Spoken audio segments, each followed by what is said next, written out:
এক বাঁশিওয়ালা এসেছিল। তখন ফাগুন মাস। গাছে গাছে কত রং, কত শোভা, কত পাখির কলতান। নদীর কি অপরূপ ছায়াময় ঢেউ, দূর পথে কি মায়াবী আলো, বাতাসে কি সুগন্ধ। এক বাঁশিওয়ালা এসেছিল। তার বাঁশির সুর মোমের আলোর মতো স্নিগ্ধ, তার বাঁশির শব্দ পাতা ঝাড়ার মতো পেলব। তার বাঁশি কি করুণ, কি মোহময়। সে এসেছিল, জানালার পর্দা উঠল হাওয়ায়, দুয়ারের আগল গেল খুলে, বাগানের গাছের পাতার ডালে ছড়িয়ে পড়ল প্রজাপতির মতো রঙিন গান।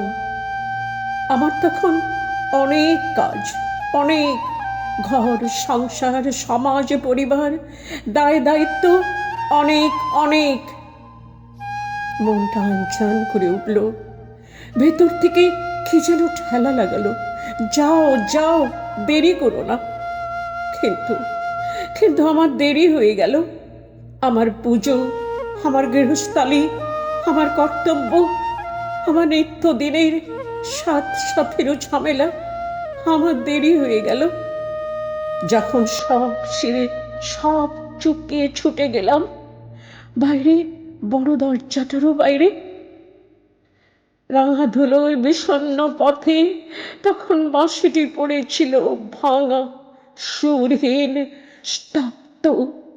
গোধূলির সোনালি আলোয় বাঁশটিকে মনে হলো যেন এক ছাড়া পাতা বুঝি। আমি আমার সবটুকু দিয়ে বাঁশিওয়ালাকে খুঁজলাম।